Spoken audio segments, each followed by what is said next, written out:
All right, viewers, something is going to happen. Yes, the way I'm seeing it, because there is confusion in the camp of the enemies. There is serious confusion now. Tribes are calling out tribes in the north. The Hausas and other tribes are calling out the Fulanis in the north. Well, that is the situation now. This thing has never happened before. Even though the Fulanis came and conquered the north and they installed their emirs. Yes. And there's like their influence, the Fulanis' influence, probably the Hausas are seeing it that they are having undue influence on them. Even to the extent that they are now saying that if they don't remove, if Tinubu did not remove the INEC president, the INEC chairman, that they are not going to vote. You see some things happening like this.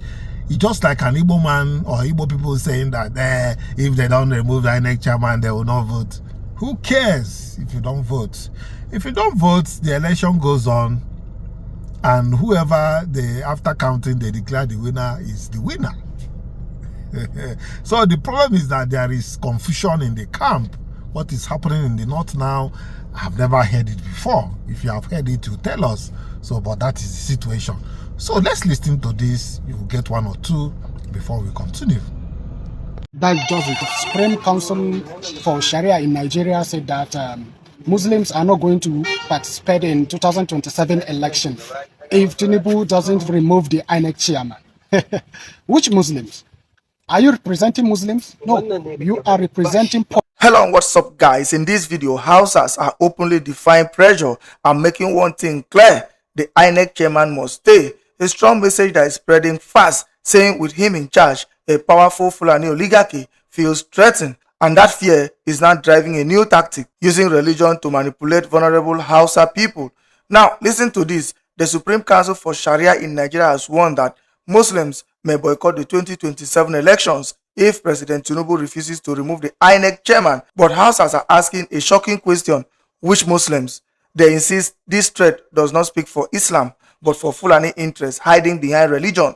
Even more disturbing, critics say while people are being unalived in parts of Katsina, Kwara, Sokoto, and other regions, there is silence. Yet outrage is loud over Gaza by Fulani leaders. That contrast has sparked anger and disbelief.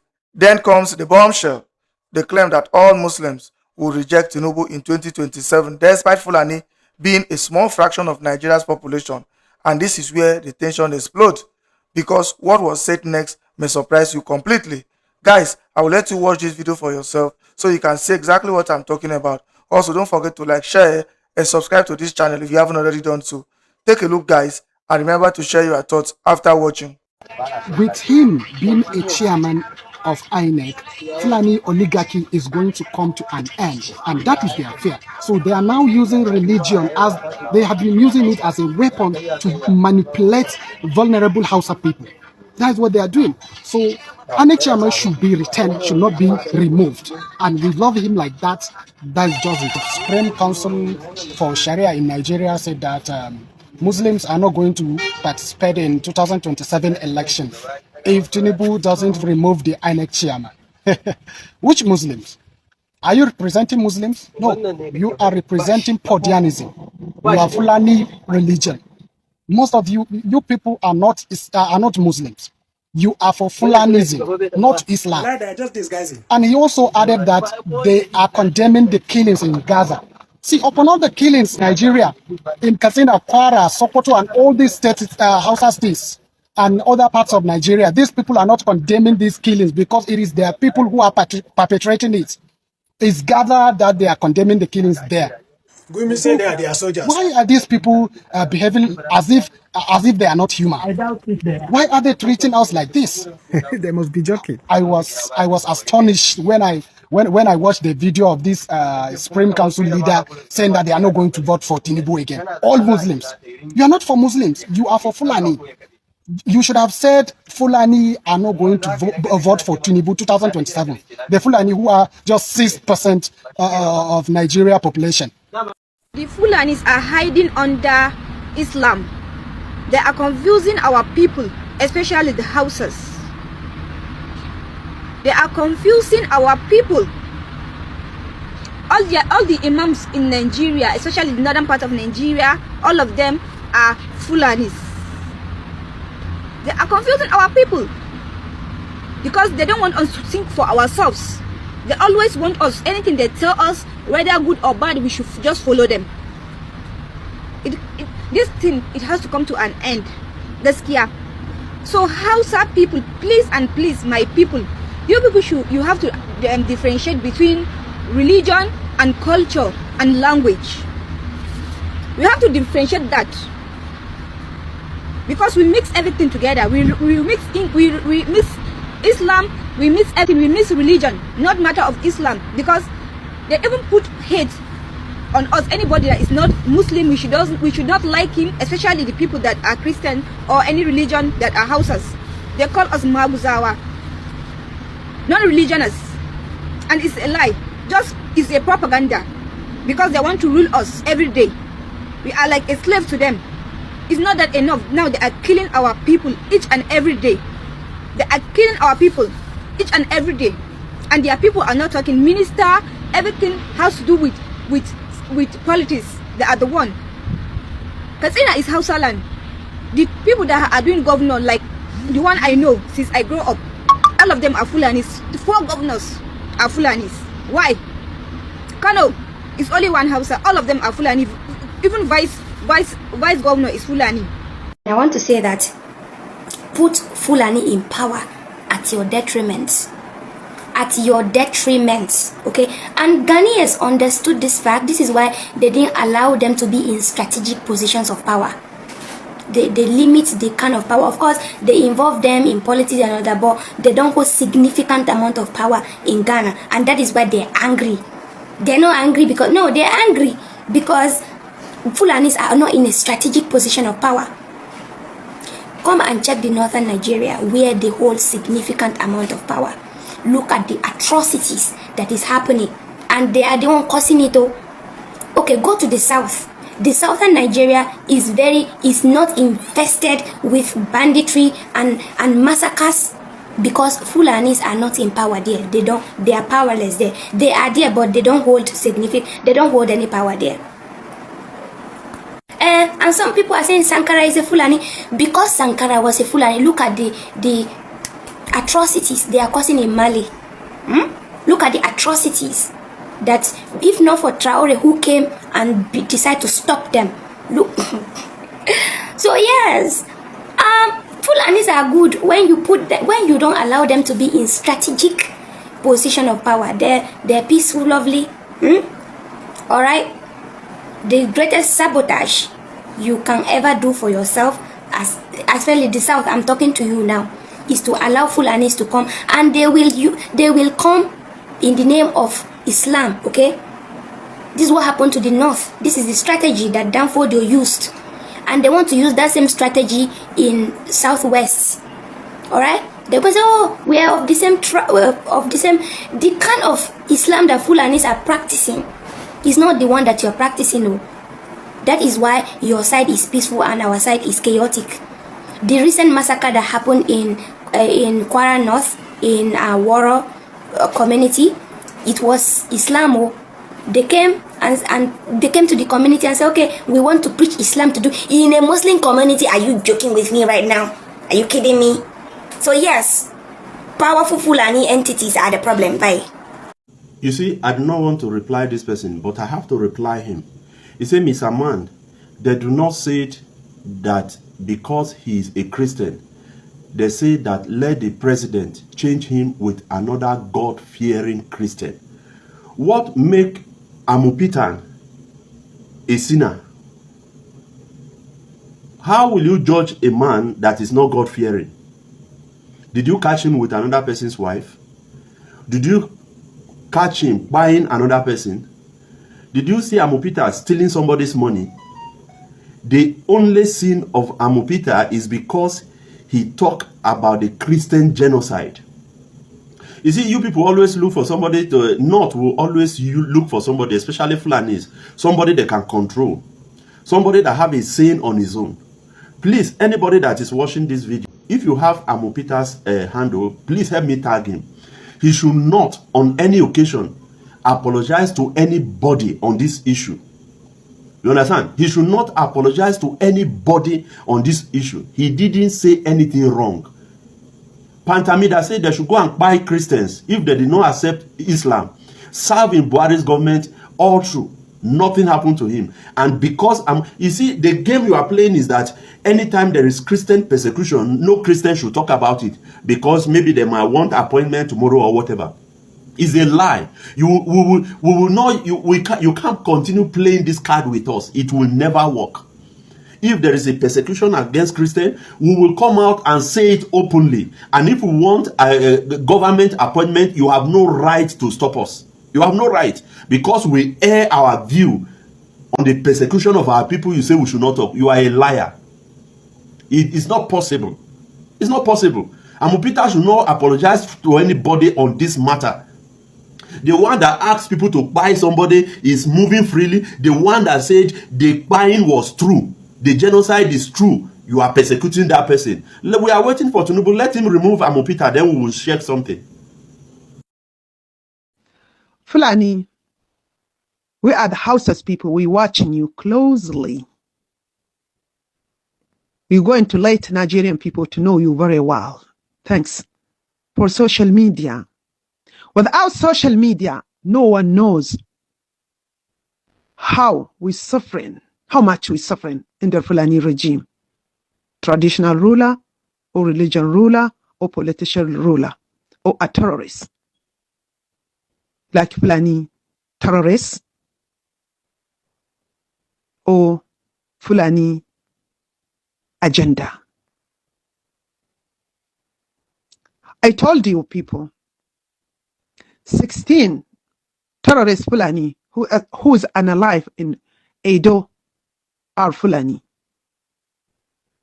When he tried to deceive a Hausa to tell the world, those people are Hausas. You know why? Because they want to cause the problem between Hausas and indigenous. As usual, Fulani used to do that a lot, many years ago. We are the Hausa people, we don't know. That's why now, Hausa people are angry with the Fulani. We are very angry. We hate them. We don't like them. Because they use religion to divide us, to rule us. Because we are nice people.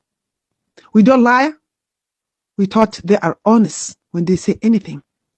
But not anymore, Fulani. Hausa people, look at them.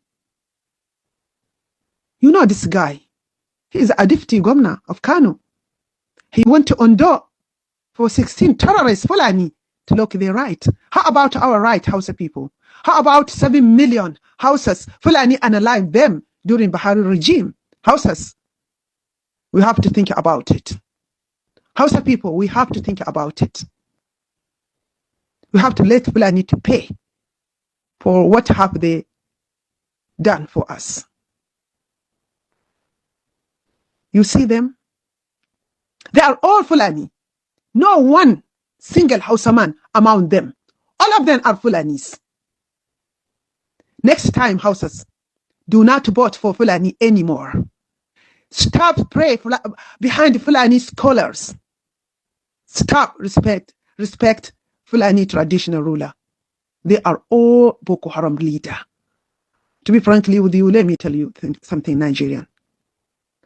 Badar Abubakar, Minister of Defense, he is a terrorist. He is a terrorist. Nuhurubado is a terrorist. Balla Matawalle, former Gwamna of Zamfara, is a terrorist. El-Rufai, Atiku Abubakar, Rabi Musa Okonkwo, Sunusi Lamido Sunusi, Sila Lamido,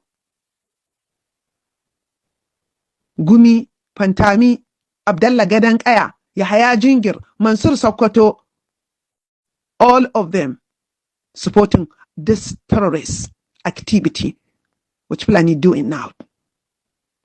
To be frankly with you, those people carrying gun around Nigeria, they are not a real terrorist. A real terrorist is Shaitan of Sokoto. If we want peace in this country, we have to catch them. as they catch Bella Badejo, Mieta Allah leader. He's in prison now. But he's a little leader. If we want peace in this country, so we have to catch Shaitan of Sokoto or Sultan of Sokoto. He is a big leader of terrorists in this country. If we want peace in this country, we have to catch Tahir Bauchi, Azazagi, Karibala, Yahya Jingir, Gumi. If we want peace, if we want peace in Nigeria, we have to catch these people. Seriously. All of them are terrorists. They are the leader of Boko Haram. Yes. They are the leader of Boko Haram. Who is Boko Haram? Buba Maro Metesini, who's unalive millions of Hausa people. I was a little girl. Many of them, you don't know about him. Buba Maro Metesini, he is a Fulani man. Sheikh Shagari brought him to Nigeria. He is in Cameroon. More than 2 million houses. Buba Maro Metesini unalive them. He used religion. Hausa people, we have to wake up. Do not let anyone to use religion to deceive you. They don't care about religion, Fulani. They don't have religion. They don't have religion. As they don't have land, they don't have culture, they don't have clothes, they don't have dignity. They are gypsy. So why you let this gypsy to deceive you? Hausa people, we have great history. We are nice people. We are very peaceful people. Stop marrying Fulani women. And thank you, because I heard a lot of good news. Thousands of Hausa people divorce Fulani women. It really makes me happy. Thanks, Hausa people. Thank you, Hausa people. You make me happy. Because we don't want any children between Hausa and Fulani. We don't like them. We are clean, nice people. We don't want mix our blood with the evil people. Look at them. Hausa people, do you remember when Fulani burned 42 houses in the bus? No one single Fulani say anything about it. Do you remember? When Fulani unalive 200 Hausa Muslim in the mosque during Friday prayer? Do you remember when Fulani unalive Hausa Christian in the churches in Kaduna State? No one say anything about it. How about Jos? How about Benue? How about Taraba? How about Kaduna, Southern Kaduna? Fulani unalive people day and night. No one say anything. So our life have no value? This is a question for Nigerian people. My name, Alumbajitami. I just woke up now. I wanted to go to church, but I got another devastating news. Another set of Christians and Reverend Father kidnapped and taken away somewhere tied in Kaduna. And people are taking their bed this morning, going to church to pray. What type of prayer are we going to pray? What type of prayer is that? What type of prayer is that when all the bishops in Nigeria cannot shut down Sunday service and shut down Nigeria until this killing of people stop, until this taking of innocent lives stops? Nobody have monopoly of killing. Everybody have the ability to do that. But because you want peace to reign and you are keeping quiet, Damina spoke about tithes and everybody flocked into the internet. All bishops came into the internet. All pastors came into the internet. Today people are going every day. All of you are keeping quiet. How long are they going to keep quiet? How long are you people going to keep quiet? You are going to church to pray. Who is the one doing the prayer? If everybody is killed, who will go to that church? Let every Christian shut down Sunday service. Let every Christian shut down going to church until this issue of insecurity is resolved. Those people are human life. If your brother is killed, if your sister is killed, you can never go to church. You cannot go to church if your person is affected. Share this video. This thing had to stop. It must stop. Shame on you Christians. Israel is fighting for themselves. You are praying for God to come down from heaven to come and fight your fight. Sees that he's not doing anything because they keep telling him, galvanize yourself and fight this insecurity in Nigeria. Otherwise, there's still otherwise there is pending. We only saw the Christmas Day on that Yes. day. We don't know the one that is going to happen then. Yeah. So it's better he align with the people and the US and fight this insurgency, you know, deliberately and headlong, so that he will be at the safer side. If he says he want to, you know, let him guide himself, stingily to get into power in 2027. 2027 might not even arise with what we are seeing. Exactly. Something else may happen. I mean, just yesterday, StatuSense released a report. Out of 195 countries, Nigeria, in terms of Christian global killings, amounts for 70%. 77, yes. That's about 3,000. I mean, if you consider in terms of 8 to 10, the rest of the world was 1,000 something. For Nigeria, 3,000 and something. That is it. So in every 2 to 5 hours, almost 2 or 3 people are being killed. So who are Christians in this nation? It's crazy. Yes, there's so if many. you have to conduct a population census, I doubt if Nigeria is estimated to be as populated as we imagine that it is. I mean, that's to tell you the situation we are. And a lot of deaths have occurred that are even unreported. Unreported. So many are not reported. It's the one that we hear and that we read in the news. There are so many that are not reported. There are so many that even before they report it, another greater event would have overtaken it. Yes. So that one would have been like, it's not important any longer. Let's talk about this. Look at the one that happened on Sunday. Look at the whole commissioner of police denying it. That same commissioner of police is kept in Nigeria. But you remember the PPRO came to defend him. There was nothing to be defended there. Didn't you watch him on channel? I mean, I was looking at him. I said, this police PPRO is just fooling the organization is representing. Yeah? And that same commissioner is remaining in that state. These are the things I'm telling you. If Tinubu actually want to fight this insurgency and such commissioner of police by now would have been shown the way out. Would have been shown the way out. These are the reasons why I'm saying if you don't align with the people, 2027 is dicey. Yeah. So then even the local government chairman who supported the sole supported the commissioner of police others not to say what happened, and even gag the people from even going to the village to even see what is going on. What is the problem with these people and hiding the truth? Mr. Elvis, I don't understand. He paid $9 million to lobby to say that it is not a Christian genocide per se, but it's like, you know, and that we want to collaborate with you. Why do you need to? Okay, let's look at this. 5 military officers who were amongst those detained collapsed. 2 collapsed and the other ones fell seriously ill. They were being held in a particular underground military detention facility at the Defense Intelligence Agency headquarters in Abuja, but now they've taken them underground. You can't get access to them. Now, I don't know, 5 of them are critically ill. Okay, guys, so I saw some Northerners ranting on their page about how the 2023 election wasn't balanced because all the candidates are Southerners, and in 2027 they will not allow that to happen, that they should allow Atiku to represent the North in 2027. Dear Northerners, I just want to say respectfully that you are the most stupid and gullible group of people I have ever encountered in my entire life. First of all, since 1960, out of 100% of leaders that Nigeria have ever produced, 70 to 75% of these leaders are Northerners. More than half of the leaders are Northerners. Please, what have these leaders done for you? Tangible something, not us buying you wheelbarrow and calling it empowerment. Tangible something. In terms of development, zero. Despite the fact that most of the leaders we had in the country were Northerners. In terms of development, zero. Educational development, zero. Security, zero. Healthcare, zero. Other aspect, zero. The region, chaotic. Poverty rate, high as Mount Everest. Beggars everywhere. That is lack of empowerment and development. What have they done for you that made you think that they are worthy of representing you? Please tell me. To be quite honest with you, if I see Atiku and Tinubu, I will choose Tinubu. Here is why.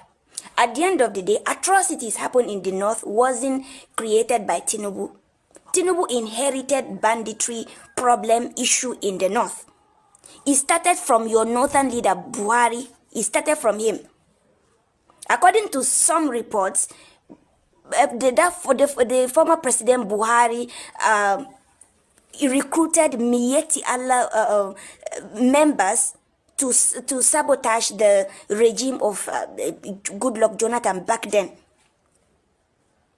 And look at them today.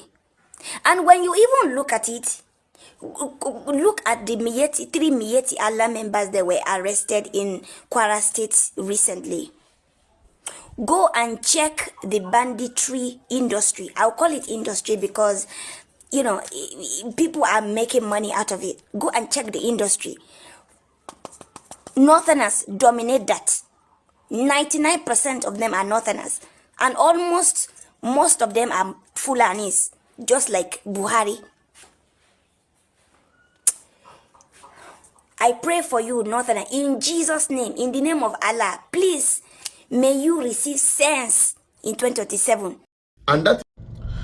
All right, as the fight is going on there in the north, that the Hausas are telling the Fulanis that there are the problems in the north, that they are the cause of the issues that is coming out from the north, and owing that there is threat, there is issuing of threat that the INEC chairman must be changed.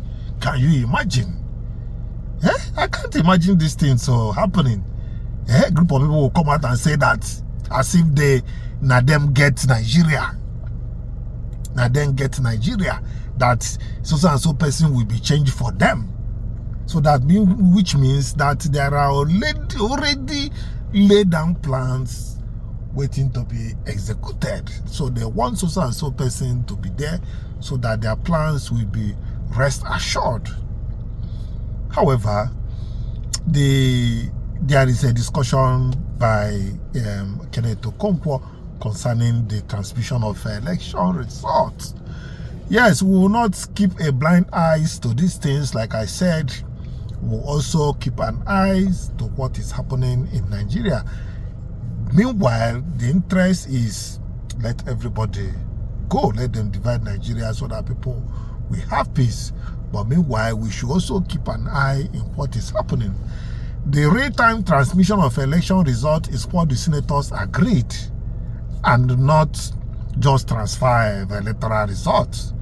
You see the difference? That is where problem is now, and they must do it this time around. Is the must that all the results should be, focused in real time before the actual collation, so that anybody can stay in his house and be doing calculation of what the final result can be.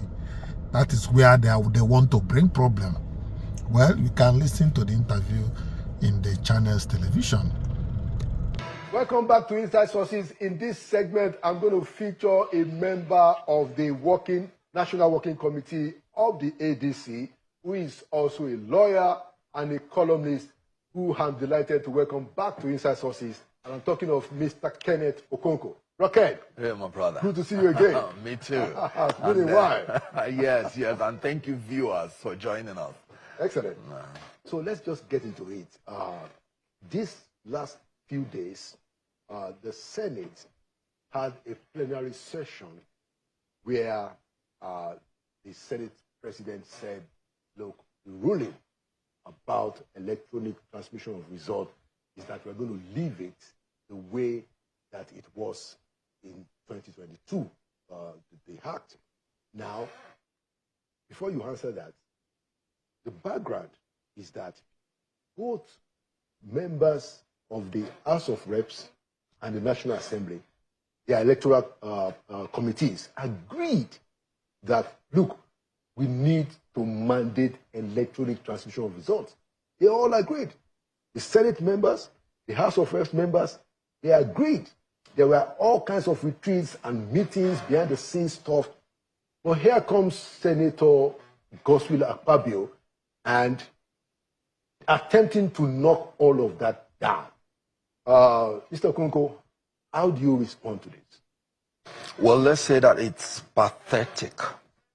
It's depressing and very irritating that the Senate president, that is the first amongst equal, he's just a senator, that his own colleagues chose to preside over them, will unilaterally, in cahoot with some of his gang in the National Senate, try to cunningly and surreptitiously overrule the entire Senate. Now, let us even say the whole idea of Electoral Act 2022 was to introduce technology and electronic transmission of results. That is the whole reason for it. If you recall, President Buhari, the first time they amended the act without putting the provision for the electronic transfer, he refused to assent to it until they put that provision. So the issue here is that there is an outcry that after the election of 2023 and the petition and the determination of the issue by the Supreme Court, people are no longer sure whether it is mandatory or discretionary on INEC to electronically transmit. And the Supreme Court noted that. Of course, I disagree that it was not mandatory. It was mandatory in Electoral Act 2022.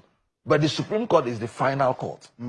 The Supreme Court noted that because of some vagueness in some sections, especially 60 subsection 5, where they use the word transfer without using the word transmit, that it could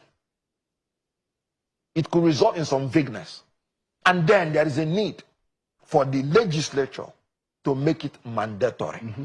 Let me tell you the beautiful, notable pronouncement by Abba Aji, Justice of the Supreme Court, as he still is. He said, modernity and technology stare us in the face, and we cannot turn back the hand of time. He said, to go against the use of technology and electronic transmission and transfer of election results in this high-tech era and period is to be an enemy of democracy, and to stick to the vicious cycle of election rigging, manipulation, falsification, and subterfuge.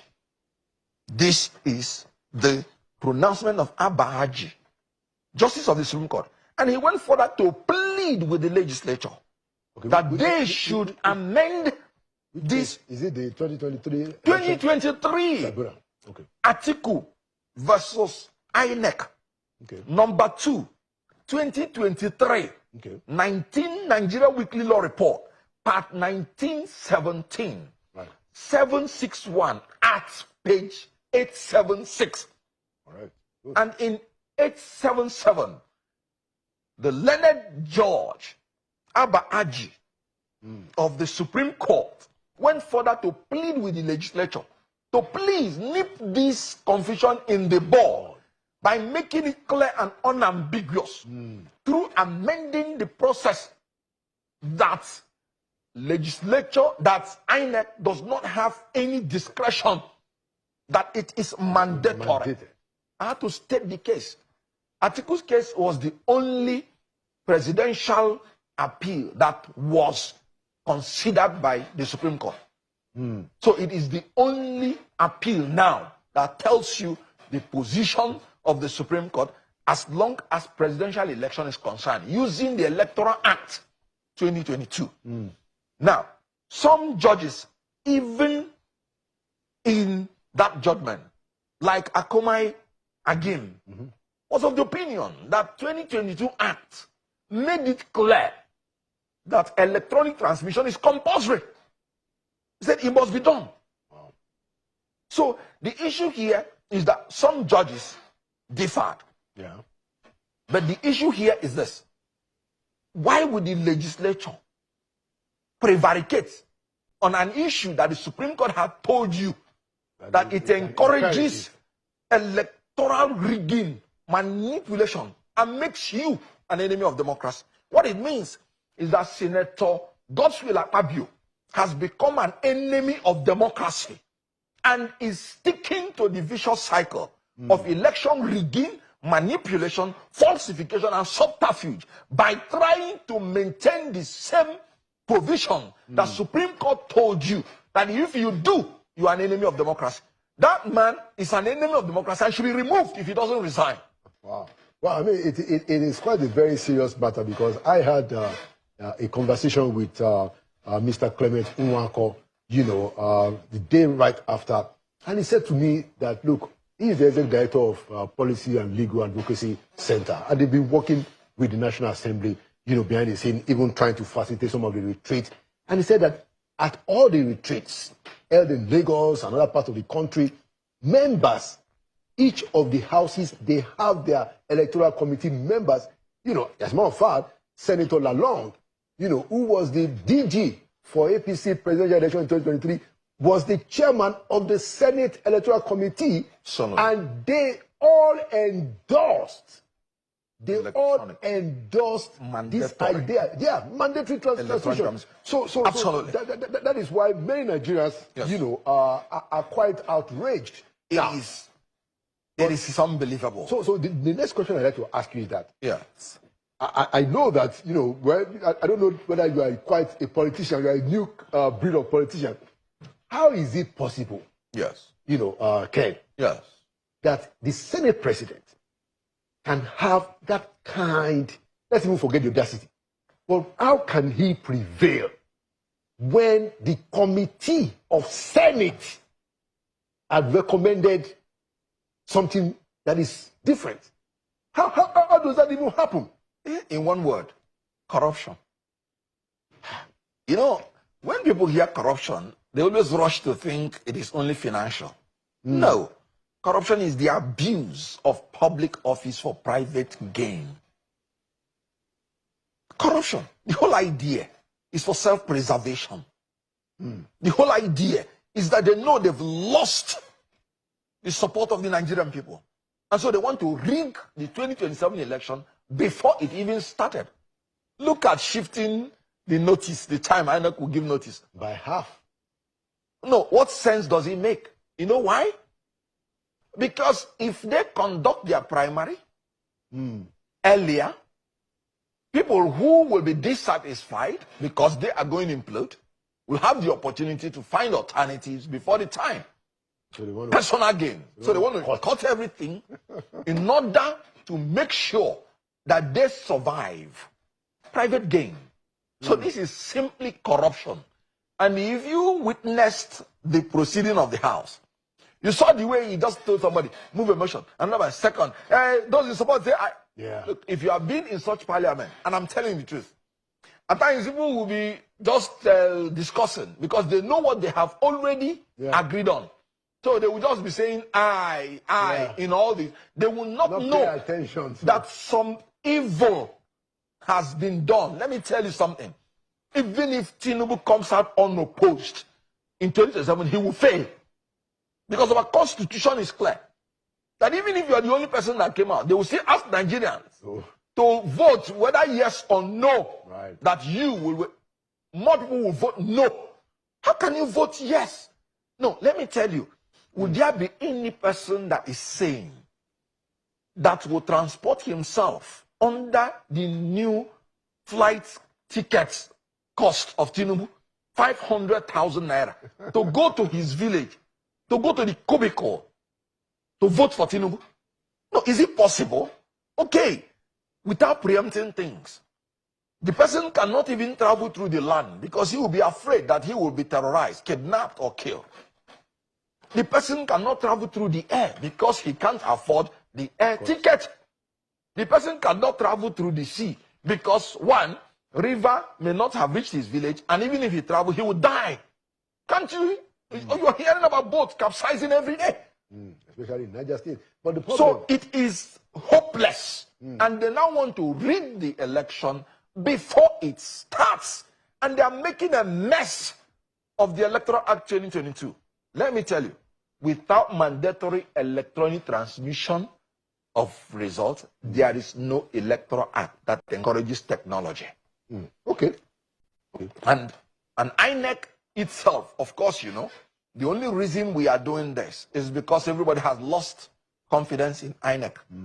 In that Supreme Court judgment, Justice Nyangokoro, Justice of the Supreme Court, as he still is, He said, truth be told, that the non-transmission of the election results into the INEC Rev portal in real time, electronically, reduced the confidence of the people in the election.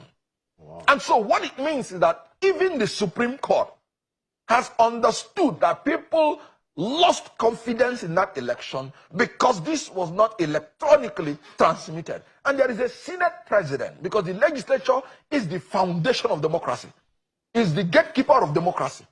The reason America is still standing today is because of the legislature that has refused to be compromised. Of course. And you have a Senate president who wants to rig election, who wants to manipulate election by Supreme Court's own submission, who wants Nigerians to lose confidence in the election. Because the Supreme Court has told you that the best way to make sure that the people have confidence in the election is immediately you finish in the polling unit, let them see their result in their own phone. And let me tell you, when people are debating, the legislature should better have an interpretative clause to every word they use. I told you that, in my own opinion, there were substantial provisions that made it mandatory for INEC to transfer and transmit. Section 62, good. Section 62, verse 2. Section 62, subsection 2, is very clear.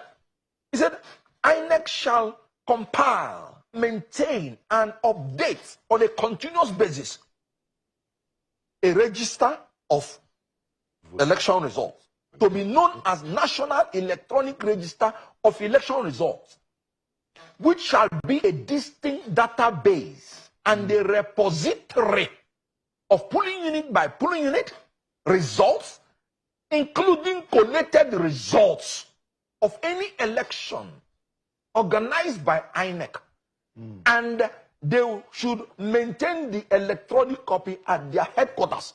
What else do you need? That's what the law says. Even Section 62. Now, the Supreme Court now picked Section 62(1) and said this represents the manual transfer. And Section 62(2), which is the completion of the electronic transfer, you said no, it is post-election process. No. The interpretative canon of the law is that you interpret a section jointly, holistically, politically, not taking one subsection. One section is one section.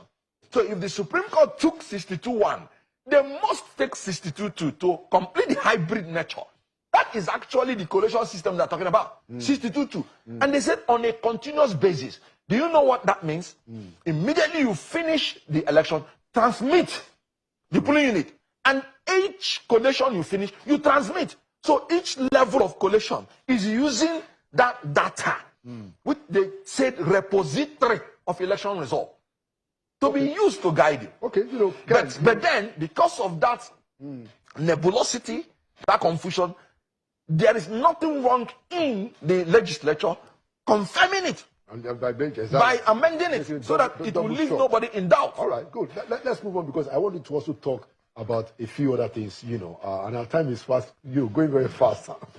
The issue of insecurity persists.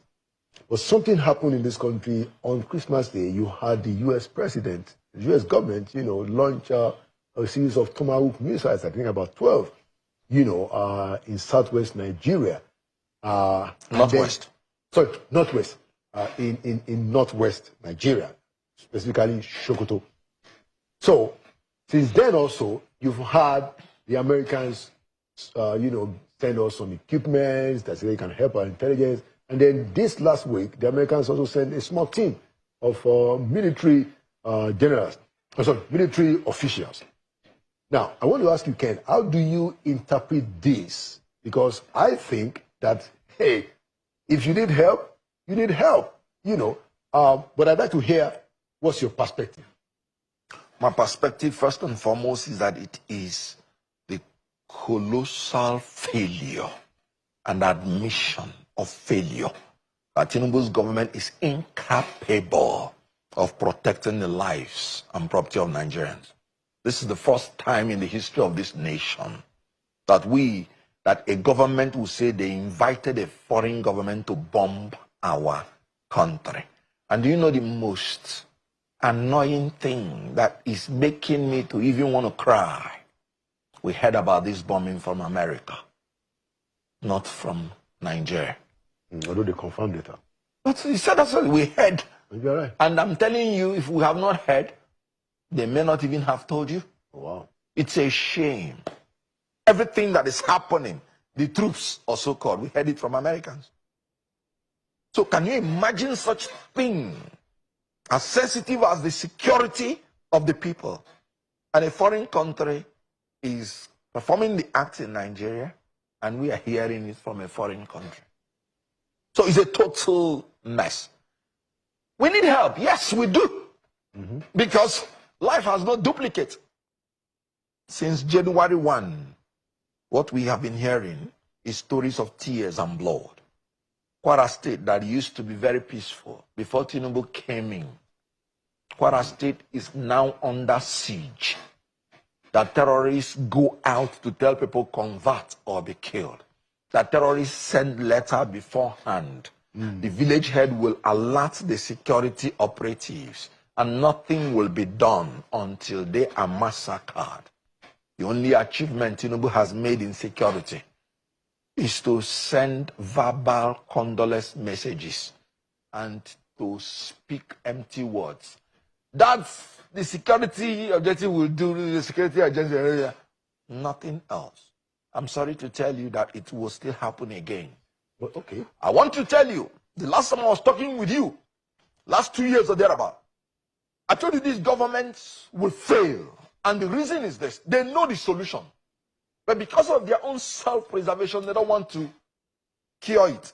Simple. State police. I remember I told you that 4 years you will see this state police will not come. You said you will be shocked. Because then they were saying they will soon do it, they will soon do it. The first year they came in, I said, look, first year is 25% of the government. Yeah. Now it's 75%. We're approaching the third year. Have you seen state police? That is why it will happen again. We have about 923,000 square kilometers of land in Nigeria. Look at how many we have in our security forces. Do you think that even when they are well equipped and well motivated, they will be able to oversee all? America, with its sophistication in technology, they have federal police, they have state police, they have community police. Yeah. Every university has its own police system. Why don't we have the same thing in Nigeria?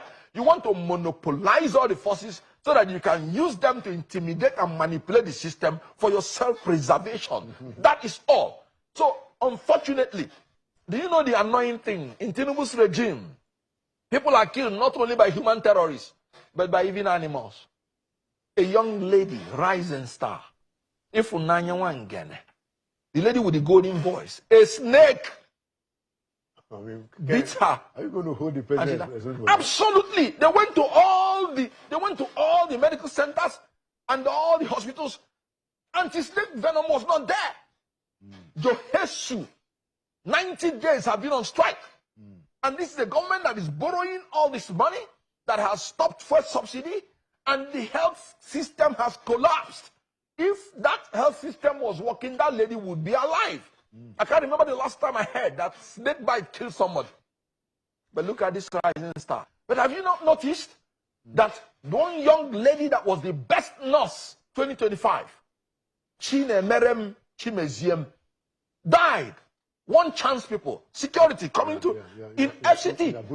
Security, rising star. Why is it that you saw how the treasurer, former treasurer of MBA, a lady, Ngabo, princess, died? One chance. Why is it that it is rising stars that are being killed in Tinubu's regime? Why is it that it is women and children that are dying? Any government that is evil has a way of killing women and children. The World Bank report, no, the United Nations report, you said Nigeria has now the highest maternal mortality rate. 1 out of every 100 women that give birth dies. That same instrument that is the channel of joy has become channel of tears in Nigeria. 56% of the women give birth at home because they can't afford hospital. They can't afford transportation. 35% of the people, 35 million, are now in abject poverty. They can't afford food. 130 million are in poverty, and 10 million is being added every day. We are in a sorry state in this country. Only God can save us. And that is why we must have to make sure that everything about the election is straightened out, all the amendments, so that Nigerians will choose whether to continue in this abject misery, poverty, or degradation of their lives, or choose a new life. Thank you so much for coming to Inside Sources. Thank you for your voice. And thank you for the passion that your voice carries. Thank you very much. I appreciate it. Thank you. All right, viewers, you have watched that interview, and I want to know your thoughts concerning all the things that I've said today in this video. Well, I am still Chinedu, your presenter. Let me have your view about that. Until I come your way next time, I say bye for now.